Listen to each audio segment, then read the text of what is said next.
Jamaah. Yeay. Oh jamaah. Yeay. Alhamdulillah. Lillah. Tepuk tangannya lagi, kita masih di Islam itu Indah. Dan buat jamaah yang baru bergabung, hari ini kita sedang membahas tema satu kebaikan, sejuta manfaat. Langsung aja, apalagi mau dibahas kira-kira? Ada yang tahu? Enggak ada yang tahu ya. Ustadz Syam, Iya, aku siap. mau nanya langsung Ustadz Syam. Sejuta itu cuma menggambarkan banyaknya manfaat. Iya, gitu ya. bukan nominal Iya, sejuta sama kalau gitu orang ya. Arab bilang 1000, 1000 itu karena banyak banget. Oh gitu. karena banyak, ya baik. Kalau gitu bagaimana dengan orang yang berbuat kebaikan tapi mendapat apa ya, supaya bisa dihargai sama orang lain gitu, itu tetap mendapat pahala apa enggak? Tapi niatnya biar dihargai orang Biar juga. dihargain orang, dia berbuat Siap. kebaikan biar dihargain, itu tetap dapat pahala apa enggak Ustaz? Baik, Silakan bismillahirrahmanirrahim. Ustaz. Tapi guru-guru kami, Ustaz Ahmad Khan, Pak Kiai, Mas Soni, Mas Ahib, jamaah di studio serta jamaah di rumah.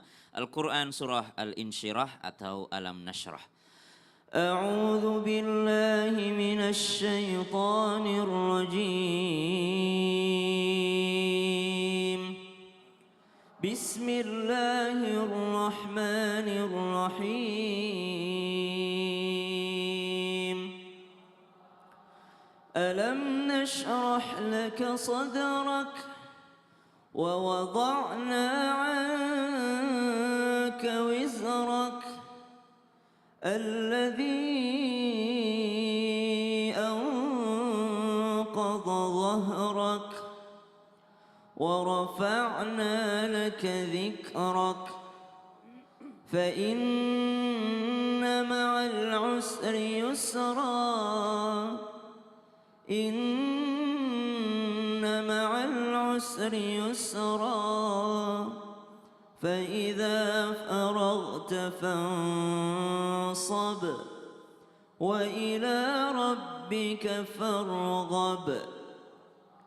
Surah ini berkenaan tentang baginda Nabi besar Muhammad sallallahu alaihi wasallam yang diberikan keutamaan oleh Allah Subhanahu wa taala. Jikalau Nabi Musa alaihi salam minta sama Allah, Rabbi syrah li sadri, ya Allah lapangkan dadaku, maka kemuliaan Nabi Muhammad SAW tanpa minta kepada Allah, Allah katakan alam nashrah laka sadrak, bukankah telah dilapangkan dadamu untukmu. Maka banyak sekali keutamaan daripada baginda Nabi besar Muhammad SAW, dan kita juga sangat beruntung menjadi umat baginda Nabi besar Muhammad SAW. Pertanyaannya, apabila ada orang yang bersedekah, apabila ada orang yang berlaku kebaikan, berbuat kebajikan, apakah ketika dia mengharap untuk dihargai orang lain tetap menjadikan pahala baginya? Jawabannya, seseorang yang berharap balasan dari manusia tentu saja hanya akan mendapatkan balasan di dunia, tidak mendapatkan balasan akhirat. Kebalikannya, orang yang mengharap hanya kepada Allah Subhanahu wa taala justru akan mendapat kedua-duanya. Makanya di awal tadi sudah diajarkan guru kita Ustadz Ahmad Khan bahwa untuk memperbaiki niat kita, karena orang yang berniat karena Allah Subhanahu wa taala itu sudah akan mendapatkan juga penghargaan dari manusia. Siapa sih yang membuat manusia itu cinta sama kita? Allah atau bukan? Allah. Siapa yang membuat manusia itu tidak menghargai kita? Allah atau bukan? Bisa jadi Allah juga yang takdirkan demikian. Berarti siapa yang kita kejar? Allah Subhanahu wa taala. Banyak orang-orang yang senantiasa berbuat baik tapi ternyata tidak karena Allah Subhanahu wa taala, justru kekecewaan yang dia dapatkan. Kenapa? Karena enggak iyyaka na'budu wa iyyaka nasta'in. Sebenarnya masalah niat ini dijelaskan panjang lebar oleh para ulama kita. Namun kita coba menjelaskan secara singkat-singkat. Yang pertama, ada niat yang paling benar. Niat yang paling benar itu niat lillahi ta'ala. Memang benar-benar karena Allah suruh dah. Kenapa engkau bersedekah? Allah perintahkan. Itu yang pertama, niat yang paling benar. Yang kedua, ada orang berniat karena surga. Kenapa kau bersedekah? Karena nanti berlipat ganda pahalanya biar bisa masuk surga. Berarti dia niatnya karena surga dan takut neraka. Yang ketiga, niat yang masih dibenarkan walaupun ini level terendah, niatnya untuk dunia tapi menuju akhirat. Yang mana itu? Kenapa kau bersedekah? Supaya Allah tambahkan hartaku biar sedekah lagi. Supaya apa? Supaya saya disukai banyak orang. Kalau orang sudah suka sama saya bisa ngajak dia kebaikan. Dia tujuannya dunia, tapi dunia yang bisa mengarahkan ke akhirat. Itu boleh. Iya, kenapa kenapa kau bersedekah? Supaya Allah kasih saya berlipat ganda pahala, supaya saya bisa bangun pesantren, saya bisa bangun ini, supaya bisa bangun ini bermanfaat sama orang lagi. Iya. Gitu, tujuannya dunia, tapi mengarah ke akhirat itu masih dibenarkan niat yang seperti itu. Yang penting ada niat ke akhiratnya. Walaupun gitu. levelnya terendah tuh. Oh, yang terendah aja dikasih sama Allah, apalagi kalau kita pakai level yang Kenapa tertinggi puasa? gitu ya. Kenapa? Supaya saya sehat. Itu kan dunia tuh Iya. niatnya tuh. Kenapa mau sehat? Supaya makin kuat lagi ibadahnya. Masya Allah, Gitu. tabarakallah. Terima kasih Ustaz Syah untuk penjelasannya. Tepuk tangan lagi untuk guru-guru kita. Oke, langsung aja ya. Mumpung datang nih dari Tegal ke Jakarta, boleh nanya lagi, aku kasih kesempatan ya. Yuk kita masuk ke segmen Tanya Dong Ustadz. Kami semua tanya dong Ustaz. Masya Allah, tabarakallah. Untuk yang pertama, Ahib. Saya lagi ya, Silakan berdiri Ahib. Mau nanya sama siapa? sama Ustadz Ahmad. Ustadz Ahmad Boleh, kan? Ustadz. Boleh. Gimana, Mau Mas nanya Ahib? apa? Selanjutnya nanya ini Ustadz. Kita itu, Sakit perut? Enggak. Oh, enggak. Kirain sakit perut. kita sudah berbuat baik. Heeh. Bahkan kadang terlalu baik. Iya. Katanya kalau terlalu baik juga nggak baik gitu. Waduh. Gimana Ustadz? Iya. Kata orang katanya jadi orang jangan terlalu baik, Baik. banget gitu. Nggak baik nanti. Oh gitu ya. Itu gimana? Kita jelasin nih. Baiknya dijawab aja biar baik. Izin Silakan Guru. selamatkan. Baik. Terima kasih Ahib. Jamaah Islam itu indah yang dirahmati oleh Allah Subhanahu wa taala. Apakah benar ada satu ungkapan dari orang bahwasanya jadi orang itu jangan terlalu baik karena itu nggak baik? Maka saya jawab, ini adalah pemahaman yang salah dan harus diluruskan. Justru malah Islam itu mengajarkan kita jadilah orang yang sangat baik. Mencontoh baginda Rasul Nabi Muhammad sallallahu alaihi wasallam. Lihat bagaimana akhlak mulia baginda Rasul Nabi Muhammad. Rasulullah sallallahu alaihi wasallam ketika beliau sedang di perjalanan lalu kemudian baginda Rasul Nabi Muhammad sallallahu alaihi wasallam pada saat melakukan kemah dengan para sahabat, tiba-tiba datang seorang wanita Yahudi yang wanita ini memasak daging yang sudah dibaluri racun untuk meracuni baginda Rasul Nabi Muhammad sallallahu alaihi wasallam. Tetapi apa yang terjadi ketika para sahabat melerai untuk tidak mengizinkannya datang memberikan makanan itu kepada Nabi. Nabi tanya, ada apa di luar ramai-ramai? Lalu dikatakan datang seorang wanita Yahudi yang dia membenci engkau ya Rasul. Dia datang membawakan masakan yang sudah dimasak. Kata Nabi, berikan kepada aku. Maka daging itu diberikan kepada baginda Rasul Nabi Muhammad SAW dan Nabi memakannya. Tetapi lihat, di dalam cerita ini pertama Rasulullah berbaik sangka kepada siapapun hamba Allah Subhanahu wa taala, sekalipun kepada orang yang jahat kepada baginda Rasul Nabi Muhammad. Lalu kemudian daging tersebut berbicara dengan izin Allah Subhanahu wa taala. Huwallazi antaqa kulla syai'. Allah Subhanahu wa taala zat yang maha kuasa untuk menjadikan sesuatu itu bisa bicara. Kalau Nabi Sulaiman bisa berbicara dengan binatang yang hidup, ini daging udah dibikin jadi rendang ngomong sama Nabi Muhammad sallallahu alaihi wasallam. Ya Rasul, jangan kau makan saya dibalur racun. Tapi Nabi tetap berbuat baik kepada orang yang jahat kepada Nabi. Bahkan di dalam cerita yang lain, Nabi juga ketika bertemu dengan seorang wanita tua yang sedang membawa kayu bakar, Nabi menawarkan bantuan untuk membawakannya. Lalu Nabi bawa kayu bakarnya sampai ke tujuan wanita tersebut. Dan ternyata sepanjang perjalanan dia mencaci, memaki, menghina Nabi Muhammad. Dan dia tidak kenal kalau itu Nabi Muhammad. Dia bilang Muhammad itu penipu, Muhammad itu pendusta, Muhammad itu telah merusak ajaran nenek moyang kami. Kamu tinggal di mana? Saya tinggal di kota Mekah. Lalu kamu kenal dengan Muhammad? Kata Nabi Muhammad, ya saya mengenalnya. Tanpa Nabi bilang, saya orangnya yang kamu jelek-jelekin. Enggak, Nabi tetap baik sampai ke tujuan diantarkan. Dan ketika sampai di tujuan, lalu orang tua ini bertanya, siapa kamu? Dia bilang, saya Muhammad bin Abdullah, saya adalah Muhammad bin Abdullah. Akhirnya orang tua ini menangis, meneteskan air mata, dan akhirnya meminta maaf, dan minta untuk dia masuk dalam Islam, membaca 2 kalimat syahadat, ditalkinkan oleh baginda Rasul Nabi Muhammad SAW. Nabi berbuat baik kepada siapapun, sekalipun orang yang tidak menyukainya, orang yang membencinya, maka jadilah orang yang baik, walaupun ribuan orang tidak menyukai kita. Berbuat baiklah kepada siapapun, kapanpun dan dimanapun. Dan berbuat baik juga harus dengan cara yang baik. Isna'il ma'ruf bil ma'ruf, berbuat baik dengan cara yang baik. Masya Karena ada Allah. orang yang berbuat baik dengan cara yang gak baik. Ya. Nyakitin orang, hinain orang, walaupun dia bagi. Tapi itu merusak amal ibadahnya dan tidak dibenarkan. Maka berbuat baik dengan cara yang baik, jadilah orang yang sangat baik. Dan itu adalah satu kebaikan. Masya Allah, tabarakallah. Tepuk tangan untuk guru-guru kita. Terima kasih Ustadz Ahmad Khan. Pertanyaannya, berapa kali Ustadz Ahmad Khan mengucapkan kata baik? Ada yang bisa jawab nggak? Nggak bisa jawab ya. Kalau gitu, Nggak ngitung, ditanggepin lagi. Ibu, boleh bertanya? Mau nanya? Mau nanya, silakan berdiri. Siapa namanya? Silakan berdiri Ibu. Oke. Assalamualaikum warahmatullahi wabarakatuh. Waalaikumsalam warahmatullahi wabarakatuh. Perkenalkan nama saya Wari Yuni dari Majelis Taklim Fatayat NU Ranting Bongkok, Kecamatan Keramat, Kabupaten Tegal, Jawa Tengah, Indonesia Raya. Masya Allah, tepuk tangan dong. Lengkap banget. Kode pos Bu, kode pos. 521 Nggak usah.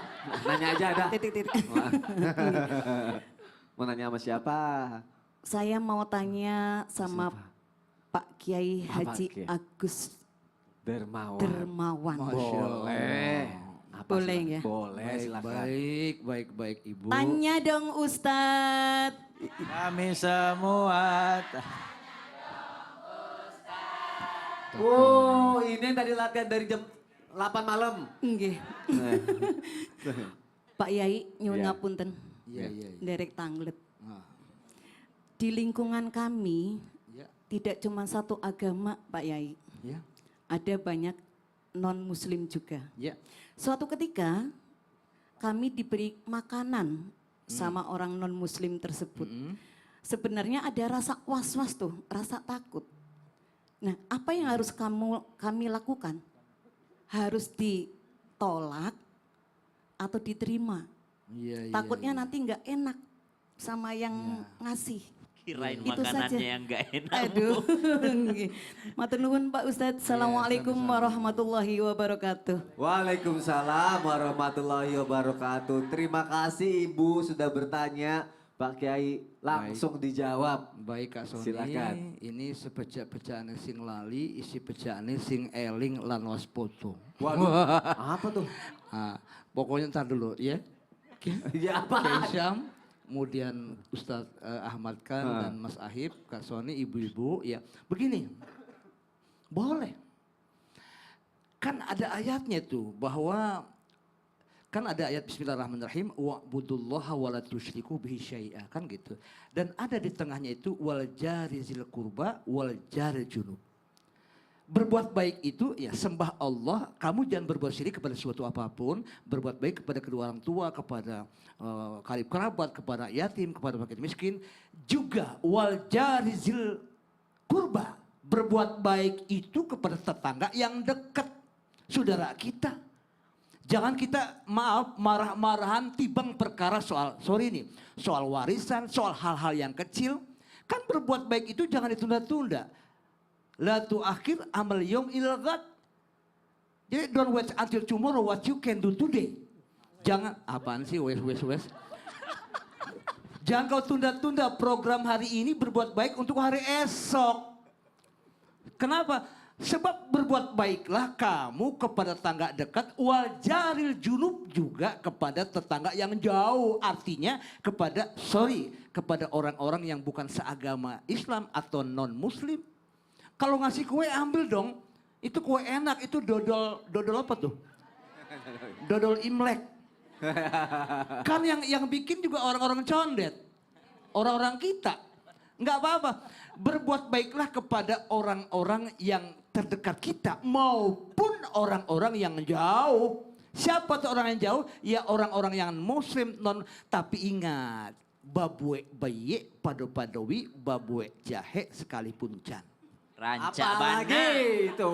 Rancak Berbuat bana. baik itu harus hati-hati juga. Berbuat jahat sekalipun jangan. Nah di sini ada Allah mengatakan wa ta'awanu 'alal birri wat taqwa wa la ta'awanu 'alal ismi wal udwan wattaqullaha innallaha syadidul iqab. Ternyata tolong menolonglah kamu dalam mengerjakan kebaikan, kebajikan, yang baik-baik, yang takwa, kan begitu. Jangan kamu berbuat tolong menolong kepada sesuatu permusuhan atau dosa. Maksudnya buat orang-orang Islam juga. Tapi orang-orang yang non-muslim juga, maaf nih, kita harus hormat. harus saling menyayangi, saling menghormati. Kenapa demikian?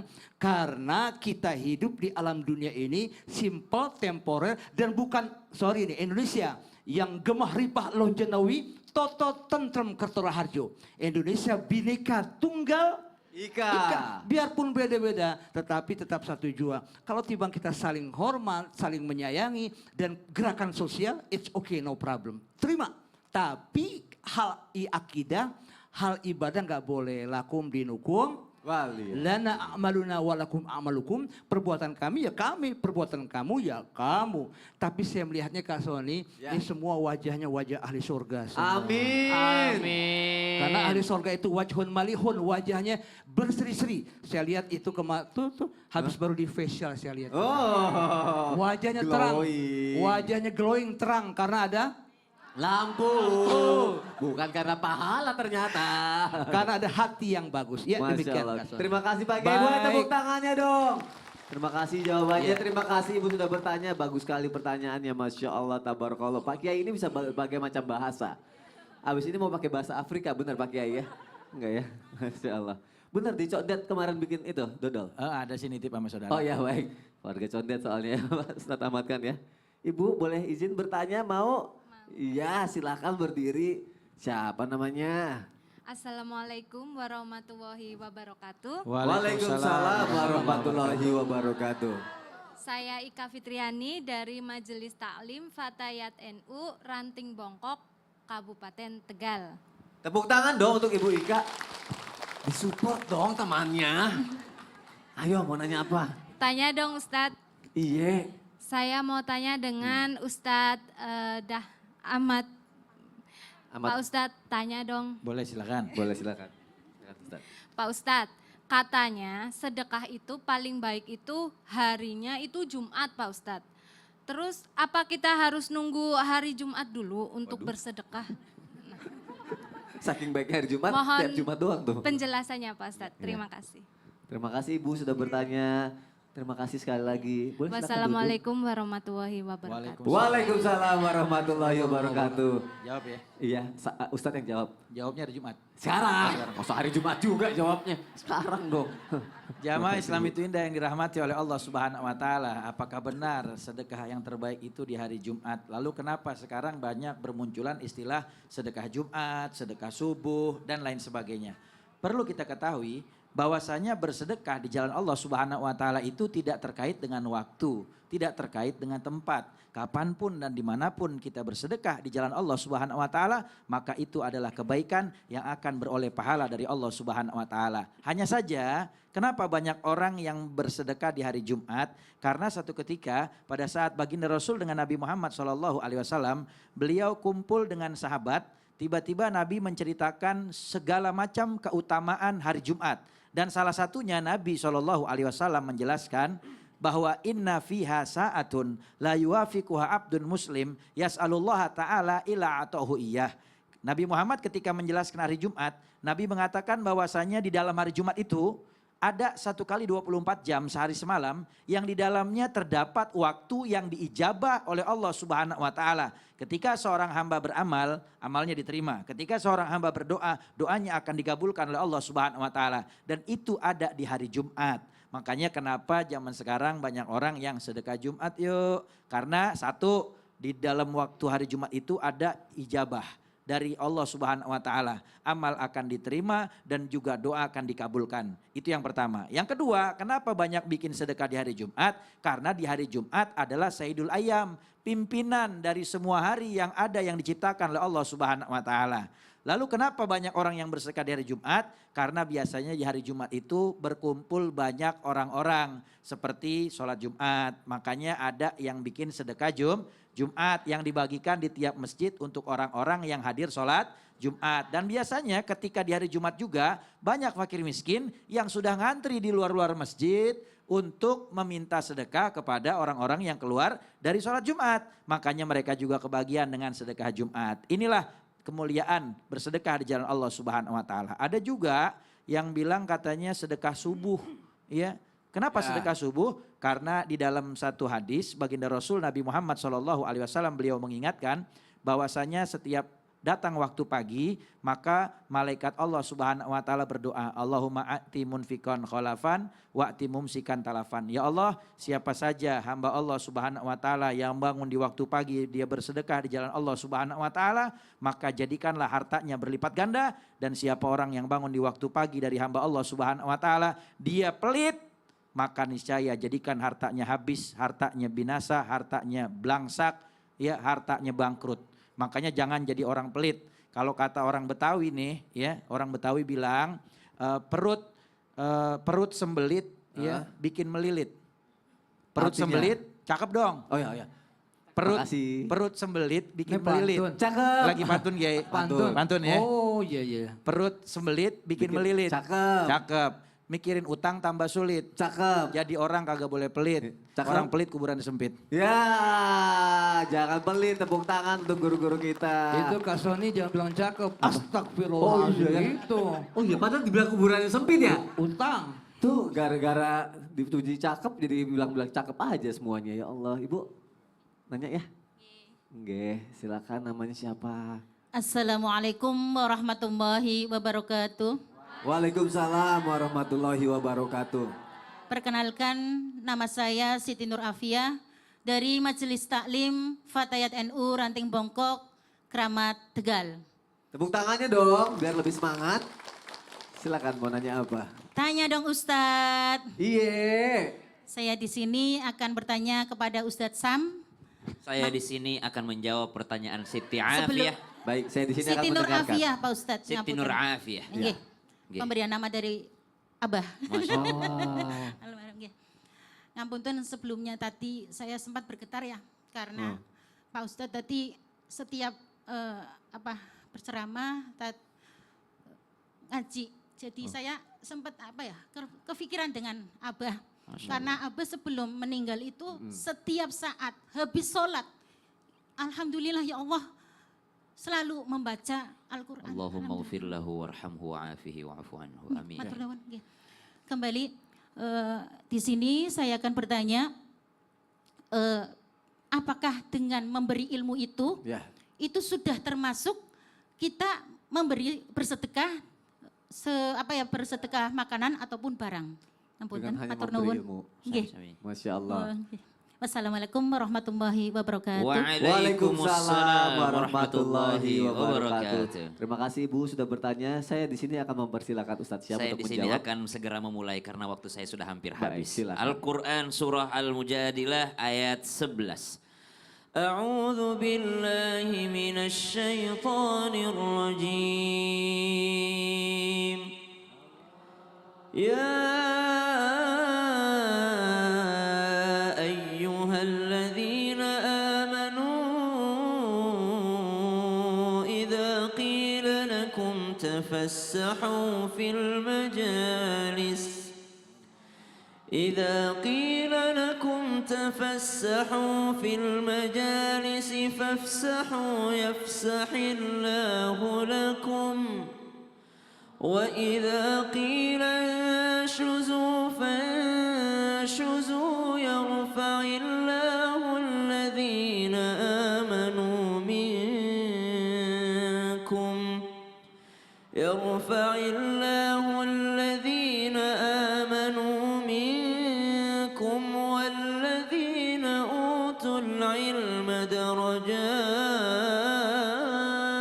درجات والله بما تعملون خبير.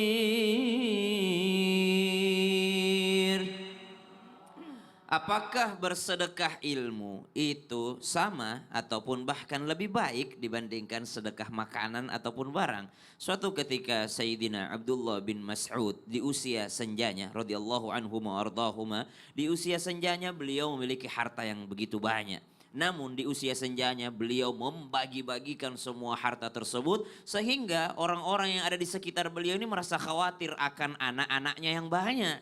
Maka ditanyakan kepada beliau, wahai Abdullah bin Mas'ud, wahai sahabat Nabi, wahai orang pertama yang mengeraskan bacaan Al-Qur'annya di kota Mekah, wahai orang yang sangat dekat sama Nabi, hartamu banyak, engkau nggak khawatir sama anak-anakmu, kenapa hartamu kau habiskan? Apa yang kau mau wariskan kepada anak-anakmu? Apa jawaban Abdullah bin Mas'ud? Saya sudah mewariskan harta yang paling berharga kepada mereka. Kalau emasku kuhabiskan hari ini, tapi anak-anakku sudah memiliki harta yang tidak akan pernah habis sampai mereka mati. Apa itu? Saya telah membagikan kepada mereka untuk membaca surah Al-Waqiah setiap harinya. Kenapa? Surah Al-Waqiah itu membuat seseorang tidak akan pernah jatuh miskin selama hidupnya. Maka kalau dilihat dari sini, apa yang diberikan kepada anaknya? Ilmu. Ilmu apa? Kalau istilahnya jangan berikan ikan tapi berikanlah pancing. Jangan senantiasa ngasih makanan tapi tidak memberitahu caranya untuk mencari makan. Maka berikanlah ilmu. Ilmu itu adalah termasuk sedekah yang paling utama, dan keutamaan menuntut ilmu serta mengajarkannya itu bukan hanya dirasakan manfaatnya di dunia tapi bisa dirasakan sampai di akhirat kelak oleh ayat tadi, yarfa'illahu alladhina amanu minkum walladzina utul ilma darajat. Derajatnya diangkat sama Allah Subhanahu wa taala. Masya Allah, terima kasih Siap, Sasyam untuk jawabannya. sama-sama. Terima kasih sudah bertanya jamaah yang ada di studio dan jamaah yang ada di rumah. Setelah ini akan aku bacain pertanyaan dari jamaah. Makanya jangan kemana-mana, tetap di Islam itu indah. Jamaah, oh jamaah, alhamdulillah.